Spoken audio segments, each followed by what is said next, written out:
اعوذ باللہ من الشیطان الرجیم، بسم اللہ الرحمن الرحیم۔ دیکھیے، لفظ دجال اور دجالی فتنہ یہ ہمارے ہاں بہت عام طور پر استعمال ہوتا ہے، لیکن اس کے اوپر ذرا تحقیقی انداز میں نظر ڈالنا کہ قرآن و حدیث میں یہ ذکر کس انداز میں آیا ہے۔ پہلی بات نوٹ کیجئے کہ پورے قرآن میں نہ صرف یہ کہ لفظ دجال کہیں نہیں آیا، بلکہ اس مادے سے مشتق کوئی اور لفظ بھی نہیں ہے۔ اب قرآن کے بعد ہمیں رجوع کرنا ہے اللہ کے رسول صلی اللہ علیہ وسلم کی احادیث کی طرف۔ احادیث نبویہ میں یہ تین انداز میں آیا ہے۔ نمبر ایک، حضور کی احادیث سے معلوم ہوتا ہے کہ جھوٹے مدعیان نبوت کھڑے ہوں گے جنہیں آپ نے دجالوں سے تعبیر کیا ہے۔ چنانچہ بخاری اور مسلم دونوں کی متفق علیہ روایت ہے، قیامت نہیں آئے گی جب تک کہ 30 کے قریب ایسے دجال سامنے نہ آ جائیں کہ جو جھوٹے ہوں گے، کذاب ہوں گے، دجال ہوں گے، اور وہ ہر ایک ان میں سے یہ دعویٰ کرتا ہوگا کہ وہ اللہ کا رسول ہے، حالانکہ میں اللہ کا آخری نبی ہوں، میرے بعد کوئی نبی نہیں ہے۔ اسی طرح فرمایا ہے، یہ سنن ابی داؤد اور جامع ترمذی کی روایت ہے، میری امت میں سے 30، یہاں پہ قریبا من الثلاثین نہیں بلکہ 30 کا لفظ آیا، 30 ایسے دجال جھوٹے کھڑے ہوں گے جو کہیں گے کہ میں نبی ہوں، جبکہ میں خاتم النبیین ہوں اور میرے بعد کوئی نبی نہیں ہے۔ یہ ہے دوسرا حدیث کے اندر ایک انداز جس میں کہ جھوٹے مدعیان نبوت کو دجال کہا گیا۔ اچھا، یہ دجال تاریخی اعتبار سے ہمیں معلوم ہے کہ حضور کی حیات طیبہ کے آخری دور میں شروع ہو گئے تھے۔ 6-7 مدعیان نبوت، جن میں ایک عورت بھی تھی۔ مسیلمہ تو بہت بڑا ثابت ہوا تھا، اس سے جو جنگیں ہوئی ہیں اس میں بہت صحابہ شہید ہوئے، بڑا نقصان پہنچا ہے۔ بہرحال یہ سلسلہ شروع تو وہاں سے ہو گیا تھا۔ اس کے بعد اب ریکارڈ پورا ہمارے پاس نہیں ہے کہاں کہاں پیدا ہوئے۔ البتہ اپنے زمانے کے بارے میں ہمیں معلوم ہے کہ ایک ایران میں بہا اللہ پیدا ہوا جس نے کہ نبوت کا دعویٰ کیا، بہائی اس کے جو فالوورز ہیں وہ کہلاتے ہیں، اور مغربی ممالک میں ان کے بڑے مراکز ہیں۔ اور اس کے بعد لعنت اللہ علیہ غلام احمد قادیانی سامنے آیا، اس نے نبوت کا دعویٰ کیا، اور وہ بھی آپ کو معلوم ہے کہ قادیانی اگرچہ وہ اپنے آپ کو احمدی کہتے ہیں لیکن یہ قادیانی ہیں، اب ربوائی ہیں۔ ایک جو ہے ظاہر ہوا ہے ابھی حال ہی میں، وہ رشاد خلیفہ کے نام سے ایک مصری، اس نے پہلے تو ذرا ایک مقبولیت حاصل کی کہ قرآن حکیم کا میتھمیٹیکل پروف 19 کے عدد سے، یہ جو سورہ مدثر میں آیا ہے کہ اس کے اوپر جہنم کے اوپر علیہا 19 19 ہے سرہنگ یا بڑے فرشتے۔ اس نے کہا یہ 19 کا حصہ جو ہے کلید ہے قرآن کی، اور بعض چیزیں اس نے کچھ ثابت کی بھی واقعتاً کوئی بات ہے۔ تو اس حوالے سے پھر معلوم ہوا کہ اس نے نبوت کا دعویٰ بھی کر دیا، اور بالآخر اسے ہیوسٹن میں، امریکہ کا ایک شہر ہے، وہاں انہوں نے اپنا مرکز بنایا تھا، بات وہاں پھیل رہی تھی اس کی، پھر کسی شخص نے انہیں قتل کر دیا۔ ایک جو ہے ایسا لازماً جلد ہی ظاہر ہونے والا ہے، یہودیوں کا ایک لیڈر سامنے آئے گا جو دعویٰ کرے گا کہ میں وہ مسیحا ہوں جس کی پیشین گوئی تمام انبیاء کرتے آئے ہیں۔ اچھا، وہ وعدہ اللہ نے پورا کر دیا، حضرت مسیح علیہ السلام آ گئے، لیکن قوم کی بدبختی اور خاص طور پر ان کے علماء کی بدبختی، انہوں نے ماننے سے انکار کر دیا کہ وہ سیٹ از ویکنٹ، وہ مسیحا ابھی نہیں آیا، جو آیا تھا اسے مانا نہیں، لہذا جگہ خالی ہے۔ اب اس آخری دور میں جب آخری مقابلہ ہونا ہے مسلمانوں اور یہودیوں کا، تو پھر وہ مسیحا اٹھ کے کھڑا ہو جائے گا، ان میں سے کوئی ایک دجال، وہ المسیح الدجال ہوگا، جھوٹا مسیح، وہ مسیح ہونے کا دعویٰ کرے گا، لیکن ظاہر بات ہے کہ وہ دعویٰ کرے گا کہ میں نبی ہوں، وہ خدائی کا دعویٰ نہیں۔ خدائی کا دعویٰ کرنے والا میرے نزدیک ایک دوسرا ہوگا دجال جو خدائی کا دعویٰ کرے گا۔ یہ تو کرے گا صرف یہ دعویٰ میں وہی مسیح ہوں جس مسیح موعود ہوں، جیسے کہ یہ الفاظ غلام احمد قادیانی نے استعمال کیے کہ میں مسیح موعود ہوں، جس مسیح کا وعدہ کیا گیا تھا کہ وہ دوبارہ آئے گا، میں آ گیا ہوں۔ لیکن یہ کہ بہرحال یہ میں نے آپ کو گنوا دیا ہے کہ یہ جو سلسلہ ہے حدیث کے اندر جھوٹے مدعیان نبوت کو دجال کہا گیا، تو شروع ہو گیا یہ حضور کے زمانے ہی سے اور مسلسل رہا ہے، اور ایک حدیث میں چونکہ 30 کا عدد تعین کے ساتھ آ گیا ہے، لہذا ہمارا گمان ہے کہ 30 ہی ہوں گے، اور ان میں سے آخری جو ہے میرے نزدیک یہ مسیح الدجال یہودی ہوگا جو مسیحا ہونے کا دعویٰ کرے گا کہ میں ہوں وہ مسیحا جس کا کہ وعدہ اللہ نے تم سے کیا تھا۔ حدیث میں ایک اور دجال کا ذکر آتا ہے، وہ الدجال الاکبر ہے، عظیم ترین دجال۔ وہ خدائی کا دعویٰ کرے گا اور اس کے پاس اتنی قوت جمع ہو چکی ہوگی، تمام جو قواعد طبعیہ ہیں، جو فورسز آف نیچر، ان سب پر اس کو اتنا تسلط حاصل ہو جائے گا کہ وہ خدائی کا دعویٰ کرے گا۔ رزق کے خزانے اس کے قبضے میں ہوں گے، رزق اسی کو دے گا جو اس کو ماننے کے لیے، اس کو سجدہ کرنے کے لیے تیار ہو۔ اور حضور نے اس کی خبر دی ہے کہ وہ کانا ہوگا، اس کی ایک آنکھ پھولی ہوئی ہوگی، پھر یہ کہ اس کی پیشانی پر لکھا ہوگا کافا کفر، جس کے بارے میں فرمایا وہ اتنے جلی حروف میں لکھا ہوگا کہ ہر مومن اس کو پڑھ لے گا، چاہے وہ پڑھنے والا ہو چاہے نہ ہو، ہر مومن پڑھ لے گا۔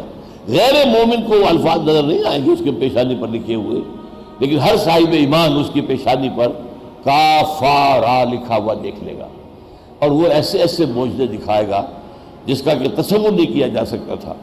یعنی یوں سمجھیے کہ حضرت مسیح علیہ السلام کو جو معجزے اللہ نے دیے تھے اس کے لگ بھگ بلکہ اس سے بھی آگے معجزے جو ہیں اس کے پاس ہوں گے، اور وہ مدعی ہوگا خدائی کا، اور وہ سب سے بڑا فتنہ ہوگا اہل ایمان کے لیے۔ پوری انسانی تاریخ میں اتنا بڑا فتنہ اور کوئی نہیں ہوا۔ یہ حضور نے بار بار کہا ہے کہ تمام انبیاء اور رسول خبردار کرتے آئے ہیں اپنی اپنی امتوں کو، اور دیکھو میں بھی تمہیں خبردار کر رہا ہوں۔ تو حدیث میں دوسرا یہ ہے دجال کا تذکرہ، دجال اکبر، جو خدائی کا دعویٰ کرے گا، اپنے آپ کو سجدہ کرائے گا، جو سجدہ کرے گا اسے چھوڑے گا، جو سجدہ نہیں کرے گا قتل کر دے گا۔ تیسرا ذکر جو احادیث میں آتا ہے دجال کے حوالے سے، وہ سورہ کہف کے ساتھ اس کا ایک تعلق ہے۔ حضور نے فرمایا جو شخص سورہ کہف پڑھتا رہے گا وہ دجالی فتنے کے اثرات سے محفوظ رہے گا۔ اب بعض میں تو یہ ہے کہ شروع کی آیات جو ہیں سورہ کہف کی، جو ان کا التزام کرے گا، ان سے محبت کرے گا، انہیں پڑھتا رہے گا، وہ دجالی اثرات سے فتنے سے محفوظ رہے گا۔ بعض میں ہے جو آخری آیات کا ورد کرتا رہے گا، بعض میں ان دونوں کو جمع کیا گیا، ابتدائی آیات اور آخری آیات، اور بعد میں پوری سورت کا۔ اور یہاں تک فرمایا گیا کہ جو شخص جو ہر جمعے کو سورہ کہف کی تلاوت کرے گا، وہ اس جمعے سے لے کر اگلے جمعے تک کے لیے اس کو اللہ تعالیٰ ایک نور عطا کر دے گا، جس کی روشنی کی وجہ سے وہ دجال کے فتنے سے محفوظ رہے گا۔ اصل دجال یہ دنیا، یہ حیات دنیاوی ہے، جو انسان اور آخرت سے انسان، جو اللہ اور آخرت سے غافل کر دیتا، یہ دجل ہے۔ آخرت پر دنیا کا پردہ پڑ گیا، آپ آخرت کو بھول گئے۔ اللہ پر کائنات کا پردہ پڑ گیا، آپ کائنات کی توجہ ہے، کائنات پر غور و فکر ہے، کائنات پر سوچ و بچار ہے، اللہ کو بھول گئے، اس کی ذات و صفات سے کوئی تعلق نہیں۔ آخرت پر حیات دنیاوی کا پردہ پڑ گیا، حیات دنیاوی کو بھول گئے، دنیا ہی مطلوب ہے، دنیا ہی مقصود ہے، دنیا ہی کے لیے بھاگ دوڑ ہے۔ یہ اصل میں دجل ہے، در حقیقت دنیا کی زندگی ہے جو قرآن کہتا ہے دھوکے کی ٹٹی ہے۔ وَمَا الْحَيَاةُ الدُّنْيَا إِلَّا مَتَاعُ الْغُرُورِ، دھوکے کا سامان۔ تو سب سے بڑا امتحان، سب سے بڑا دجل، سب سے بڑا فریب یہ دنیا کی زندگی ہے۔ اس سے زیادہ اس سے دل لگایا تو ظاہر بات ہے کہ پھر یہ تمہیں اپنے سحر کے اندر مسحور کر دے گی، اپنے حسن کے اندر تمہیں ایسا جکڑ لے گی کہ پھر اللہ کہاں، آخرت کہاں، یہ تمام چیزیں تمہاری ذہنوں سے نکل جائیں گی۔ ہوں گی بھی تو صرف عقیدے کی پوٹلی کی شکل میں دماغ کے کسی گوشے میں لکھی ہوئی ہوں گی، عمل میں کوئی اثر نہیں ہوگا۔ عملاً تم طالب دنیا بنو گے، کہتے رہو گے اللہ کی تحمید اور حمد اور ثنا بھی کرتے رہو گے، لیکن عملاً طالب دنیا۔ لیکن اس بھاگ دوڑ اور محنت و مشقت کا جو حاصل ہے، اس کے اعتبار سے سب سے زیادہ گھاٹے میں کون ہے یہ بتائیں تمہیں؟ وہ لوگ جن کی سعی، بھاگ دوڑ، محنت، جد و جہد، مشقت دنیا کی زندگی ہی کے اندر گم ہو کر رہ گئی، اور سمجھ وہ یہ رہے ہیں کہ ہم تو بہت اچھا کام کر رہے ہیں، دیکھو میں نے چھوٹی سی دکان شروع کی تھی، آج کتنا بڑا سٹور میرا ہے۔ میں نے ایک کارخانہ لگایا تھا ٹیکسٹائل کا، آج میرے 3 کارخانے ہیں۔ دیکھو میں نے کتنی ترقی کی ہے، میں کامیاب ہو رہا ہوں، میری ساری جد و جہد جو ہے برابر ہو رہی ہے۔ وہ یہ سمجھ رہے ہیں کہ ہم بہت کامیاب ہو رہے ہیں، لیکن قرآن کہتا ہے وہ اخسرین، خسارے میں بھی سب سے نیچے، اخسر سب سے زیادہ گھاٹے میں، کہ ایسے لوگوں کو کہا گیا کہ یہ کافر ہیں، انہوں نے ہماری آیات کا انکار کیا، چاہے یہ کہتے ہوں کہ آخرت پر ایمان ہے، آخرت پر ایمان نہیں ہے، اس لیے کہ ان کا تو مقصود و مطلوب تو صرف دنیا ہے، آخرت پر ایمان کہاں ہے؟ چاہے انہوں نے کچھ یتیم خانہ بنا دیا، کوئی اور کام اچھا کر دیا، یہ اعمال اللہ کی نگاہ میں کوئی وقت نہیں رکھتے، جبکہ ان کا مطلوب و مقصود اللہ نہیں، آخرت نہیں، بلکہ یہ دنیا بن گئی ہے۔ یہ مال اور بیٹے خیر اور اللہ تعالیٰ کی نعمت اور آرائش، وہ تو وہ نیک اعمال ہے، اور اللہ تعالیٰ کی نعمت وہ تو وہ نیک اعمال ہے، باقیات الصالحات زیادہ توقع بھی باقی رہے گی آخرت میں، وہ تمہارے جو ہے آخرت اور ان سے زیادہ تمہاری نجات کا ذریعہ بنے گی، کہ وہ تمہارے جو ہے آخرت کے اندر پورے قرآن میں تمہاری نجات کا ذریعہ۔ وَمَا الْحَيَاةُ الدُّنْيَا إِلَّا مَتَاعُ الْغُرُورِ، پورے قرآن میں دیکھیے وَمَا الْحَيَاةُ الدُّنْيَا إِلَّا مَتَاعُ الْغُرُورِ، دھوکے کی ٹٹی کی دفعہ آیا، یہ تمہیں اللہ سے دور کرتی ہے، سوائے دھوکے کی ٹٹی اللہ کو بھلا دیتی ہے، یہ تمہیں اللہ سے ساری نگاہوں میں اللہ کو بھلا دیتی ہے، ساری حیثیت اور ساری نگاہوں میں اندر تم دنیا ساری حیثیت اور ساری اہمیت دنیا کی، جیسے کہ فرمایا گیا تم دنیا سے عبد الدینار و عبد الدرہم، جیسے کہ ہلاک ہو جائے درہم و دینار، سے عبد الدینار و عبد الدرہم کے غلام بن جائے، ہلاک ہو جائے درہم و دینار تمہارا معبود بن جاتا ہے، تم روپیہ پیسے کے غلام بن جاتے ہیں۔ اسی طرح فرمایا وَمَا الْحَيَاةُ الدُّنْيَا إِلَّا لَهْوٌ وَلَعِبٌ، اسی طرح فرمایا وَمَا الْحَيَاةُ الدُّنْيَا إِلَّا لَهْوٌ وَلَعِبٌ۔ بھائی سوچو دنیا کی زندگی، یہاں جو بادشاہ ہے کچھ نہیں، وہ بادشاہ کیا ہے؟ بھائی سوچو ایسے ہی یہاں جو بادشاہ ہے کوئی بادشاہ ہوتا ہے، وہ بادشاہ کیا ہے؟ 3 گھنٹے کا ڈرامہ ہے، جیسے کسی ڈرامے میں کوئی بادشاہ ہوتا ہے، وہ اعلیٰ لباس 3 گھنٹے کا ڈرامہ ہے، وہ بادشاہ ہے، اس کے اوپر جو ہے 3 گھنٹے ختم، وہ اعلیٰ لباس ہے اور اعلیٰ محل میں رہ رہا ہے، ایکٹر صاحب کیا تھے جیسے 3 گھنٹے ختم ہوئے وہ لباس اترا، یہی معاملہ ہے۔ 30 سال صاحب کیا تھے وہ وہی رہ گئے، 40 سال ہو گیا کوئی بادشاہ، یہی معاملہ ہے، 30 سال لباس فاقرہ پہن رہا ہے، 40 سال ہو گیا کوئی بادشاہ ہے لباس فاقرہ پہن رہا ہے، یہ اللہ کی نعمت نہیں ہے، دھوکہ ہے بھئی، یہ اللہ کی دی ہوئی جو ہے فاقرہ، یہ اللہ کی نعمت نہیں ہے، یہ اللہ کی دی ہوئی جو ہے کوئی اس کے لیے کھیل میں ڈرامے میں تم ڈالے ہو مسلمانوں، بیویر دنیا کی زندگی تمہیں دھوکے میں نہ ڈالے، بیویر چوکنے رہو، یہ دنیا کی چوکنے رہو، تغرنکم الحیات الدنیا ولا یغرنکم الحیات الدنیا، اسی طرح وہ اللہ کے حوالے سے بھی دھوکے باز جو ہے شیطان لعین، بڑا رحیم اللہ کے حوالے سے بھی دھوکہ دیتا ہے، وہ تو معاف فرمانے بڑا رحیم ہے، بڑا ستار ہے، غفار ہے، وہ تو معاف فرمانے والا ہے، ستار ہے، غفار ہے، یہ جاؤ حرام خوری جو کر رہے ہو، لہذا کیے جاؤ جو خدا سے بغاوت کی زندگی گزارے ہو، حرام خوری جو کر رہے ہو وہ بخشنے والا ہے، خدا سے بغاوت کی زندگی گزارے وہ تو یوں سمجھیے کہ نکتہ نواز ہے، کسی بات کے اوپر بخش دے گا، سمجھیے کہ نکتہ نواز ہے، یہ سارا معاملہ جو ہے کسی بات کے اوپر بخش دے گا، یہ شیطان، یہ سارا معاملہ جو ہے یہ در حقیقت اللہ کی رحمت کے حوالے سے، اللہ کی مغفرت کی شان غفاری کے حوالے سے دھوکہ دے رہا ہے، اللہ کی مغفرت کی شان غفاری کے حوالے سے دھوکہ ہے، تواب ہے، ہاں اللہ غفار ہے، لیکن اللہ جو ہے انتقام لینے والا بھی ہے، لیکن انتقام اللہ تعالیٰ شدید العقاب بھی ہے، سزا دینے میں نہایت سخت بھی ہے، اللہ تعالیٰ شدید العقاب بھی ہے، اور حضور نے یہ سزا دینے میں نہایت سخت، بندہ مومن کو اللہ کے ساتھ تعلق حضور نے چیزوں کے بین بین رکھے، بندہ مومن کو اللہ کے ساتھ تعلق ان دونوں چیزوں کے بین بین، لیکن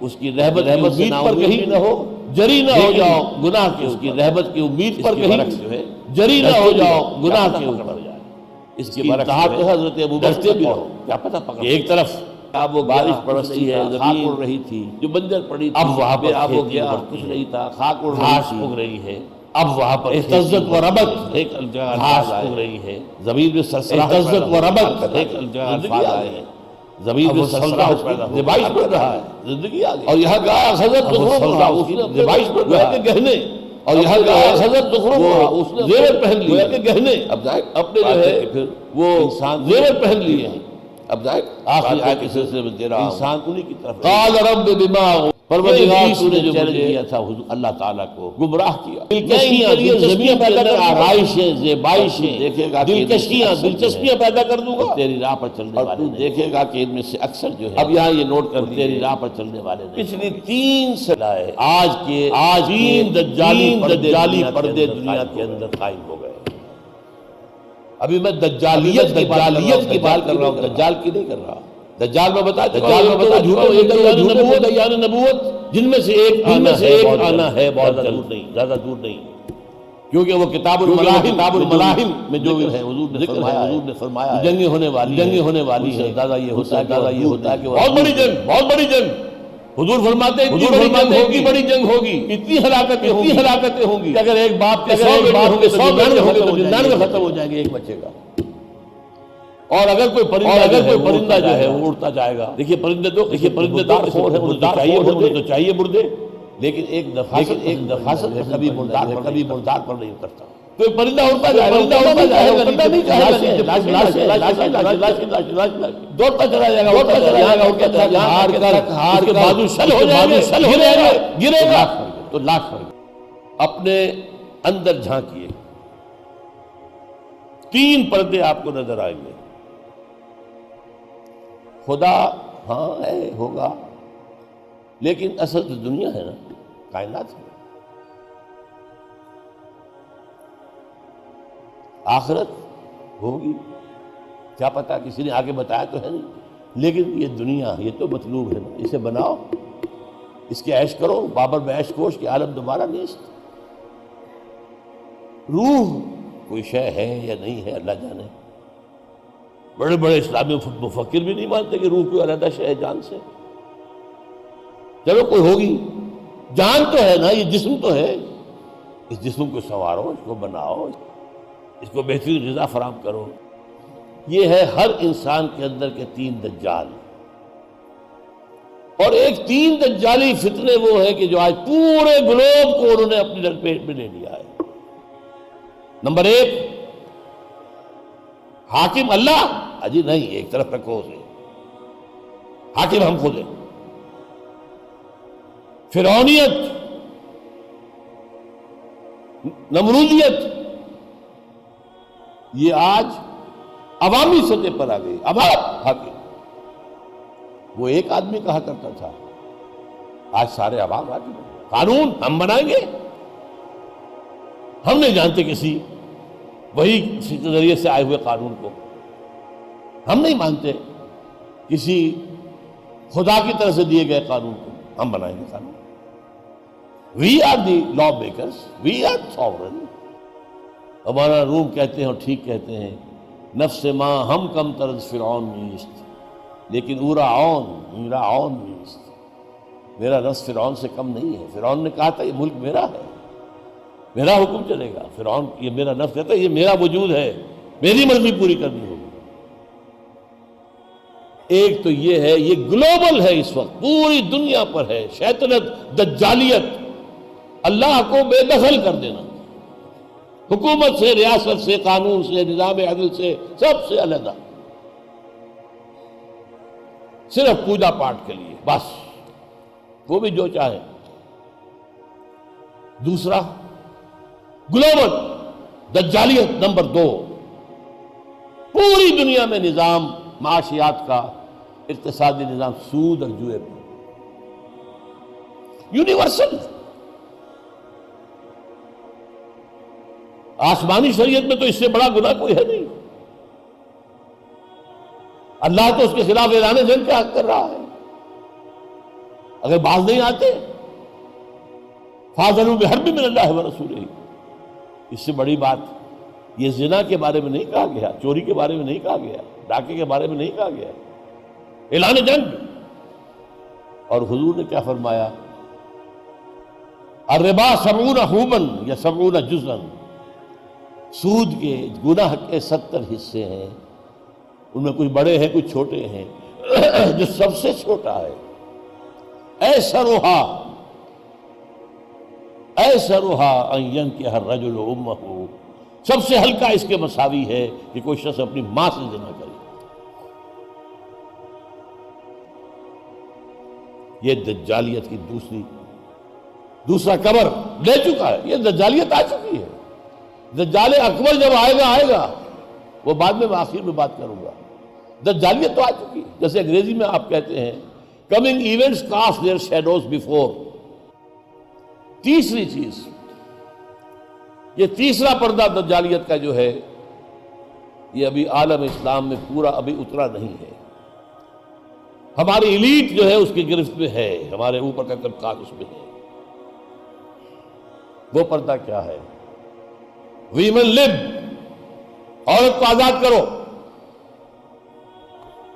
عورت ہر اعتبار سے برابر. شرم، حیا، عصمت و عفت کن چیزوں کا نام ہے؟ یہ تمہارے ذہن کے بنائے ہوئے کچھ خیالات ہیں، ان میں سے کسی کی کوئی حقیقت نہیں ہے. اب میں آ رہا ہوں اپنی آخری بات کی طرف.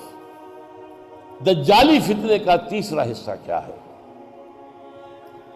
پہلے یہ نوٹ کر لیجئے، شر کا منبع سرچشمہ ابلیس، اس کے سلبی ایجنٹ بھی، مانوی ایجنٹ بھی، انسانوں میں بھی اس کے مرید ہیں. لیکن حضرت مسیح علیہ السلام کے ساتھ جو معاملہ کیا یہود نے، اس کے بعد سے جو اللہ نے سزا دی ہے وہ یہ ہے کہ اس وقت دنیا میں حضرت مسیح کے بعد سے لے کے اب تک اور آگے تک اس شیطان ابلیس کے سب سے بڑے ایجنٹ یہودی ہیں. آپ کو معلوم ہے قرآن میں 4 دفعہ اللہ نے کہا ہے یہودیوں کے بارے میں. 2 مرتبہ تو سورہ بقرہ میں، 6 رکوع کی پہلی آیت، 15 رکوع کی پہلی آیت. میں نے تمہیں تمام جہان والوں پر فضیلت دی تھی. ٹوائس ان سورہ بقرہ. سارگان کے ہاتھوں ختم ہوئے، نیبوکدنیزر کے ہاتھوں 15 لاکھ قتل ہوئے اور لاکھوں کو قیدی بنا کر لے گیا. پیریڈ آف کیپٹیوٹی ان کا ہے عراق کے اندر. آج ہم بحیثیت امت وہاں کھڑے ہیں. حضور کی آمد کے بعد اہم ترین معاملہ جو ہے انسان کے لیے وہ اجتماعی نظام کا ہے. انفرادی لیکن تو پہلے بھی کم نہیں تھی. اجتماعی نظام، دین حق.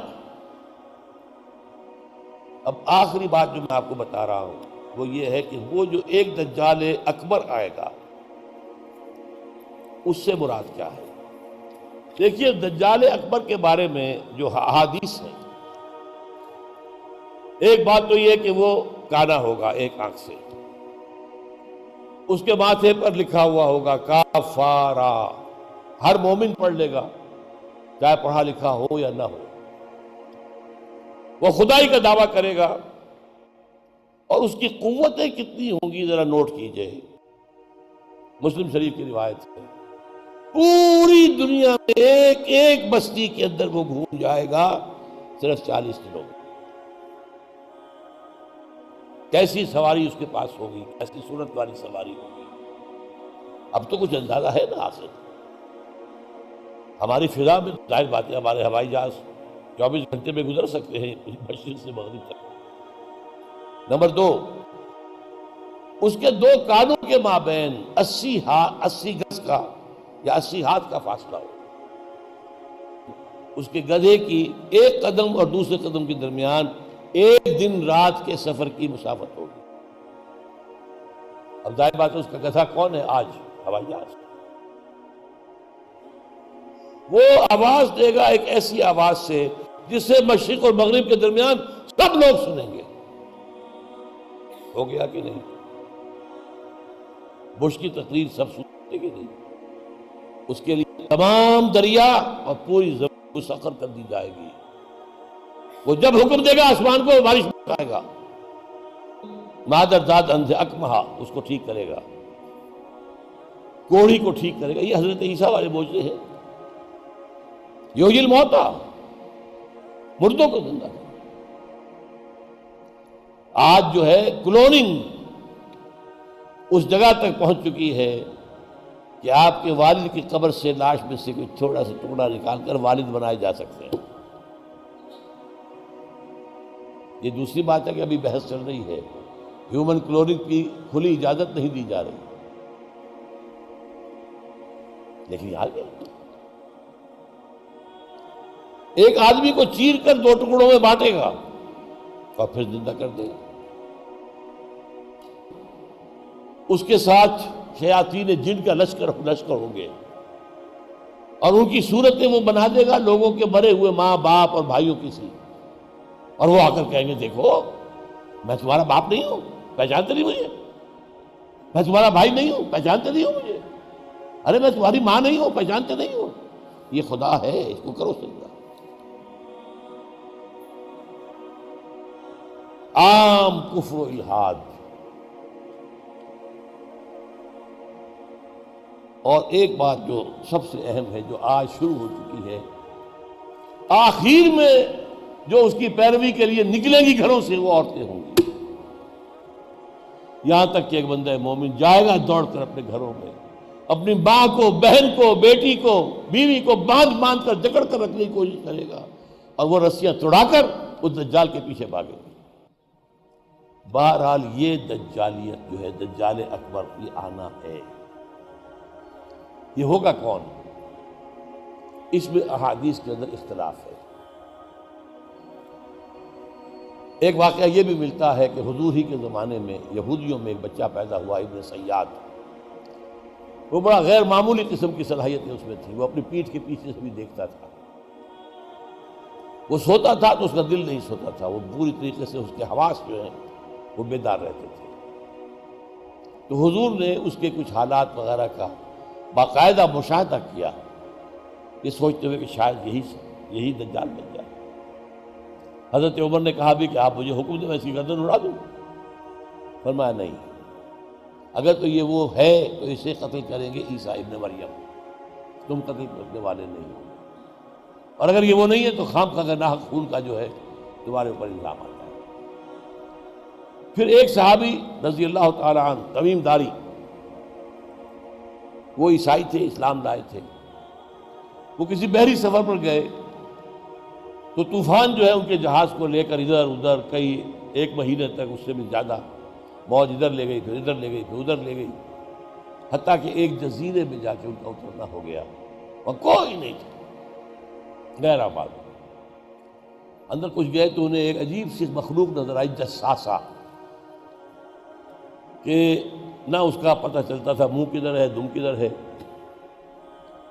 اس نے کہا تم کیا کرنے آئے ہو؟ دیکھو فلاں صومعہ ہے، ذرا ادھر جاؤ، گھنا جنگل ہے، وہاں جو ہے ایک صومعہ ہے، چرچ ہے، اس میں ایک آدمی تمہارا انتظار کر رہا، جاؤ۔ وہاں گئے تو دیکھا کہ ایک بہت قوی ہے کر، بہت لمبا چوڑا، رسیوں میں اور چینز کے اندر جکڑا ہوا انسانی شکل،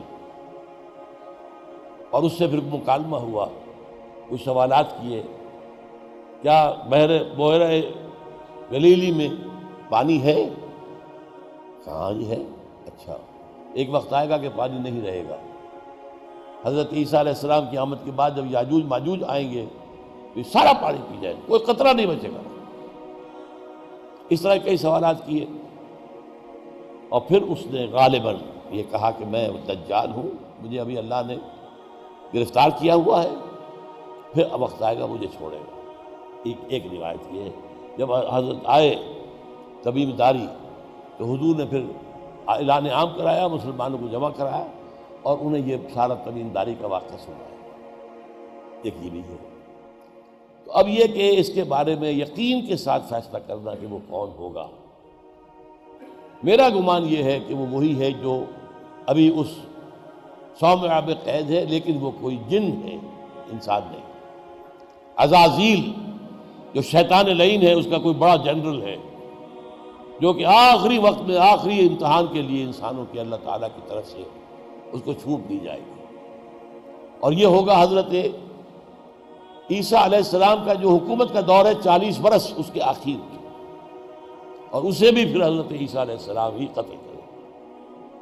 لیکن اس سے پہلے یہ ہے کہ اتنی بڑی ہوا چل چکی ہوگی کفر اور الحاد کی، اور جو ہے زوال آ چکا ہوگا، کہ پھر حضرت عیسیٰ کا انتقال ہونے کے بعد کچھ ہی عرصے کے بعد اللہ تعالیٰ ایک خاص ہوا بھیجے گا کہ جن کے دل میں بھی ایمان ہے ان کی جانیں بڑی آسانی سے، سہولت سے نکل جائے گی۔ اب دنیا میں صرف کافر، فاسق، ملحد، مشرک، گناہگار لوگ رہ جائیں گے. ان پر قیامت کی ہولناک جو زلزلہ ہے، یا ایھا الناس اتقوا ربکم ان زلزلۃ الساعۃ شیء عظیم یوم ترونھا تذہل کل مرضعۃ عما ارضعت وتضع کل ذات حمل حملها وتری الناس سکارى وما هم بسکارى. یہ جو سختیاں ہیں یہ کفار پر آئیں گی، اہل ایمان پر نہیں آئیں گی. اب یہ ہے میرے اور آپ کے لیے انفرادی سطح پر تو فیصلہ کیجئے، ہم اپنے اندر سے دجال کو نکالیں. محبت اللہ سے، دنیا سے نہیں. طلب آخرت کی، دنیا کی نہیں. فکر روح کی، جسم کی بھی کرو لیکن اس کی اولاً کرو. اور وہ نظام قائم کرو جس میں حقیقت اللہ کی ہو، جس کے معاشی نظام میں سے سود اور جوئے کو نکال کر باہر کر دیا گیا ہو. معاشرہ وہ ہو جس میں عفت و عصمت کی ویلیوز ہو، شرم اور حیا کی ویلیوز ہو، خاندان کا ادارہ مضبوط ہو. یہ سارا کام اجتماعی سطح پر ہو. اور خود اپنے ایمان کو اتنا مضبوط کرو کہ اگر ہماری اپنی زندگی میں وہ دجال اکبر کے آنے کا وقت ہو جائے تو ہم اس کی سختیوں کو جھیل سکیں، برداشت کر سکیں، ان امتحانات میں سے گزر سکیں اور ایمان کے اوپر ثابت قدم رہ سکیں. اللہ تعالی ہمارا مددگار ہو. اقول قولی ھذا واستغفر اللہ لی ولکم ولسائر المسلمین والمسلمات.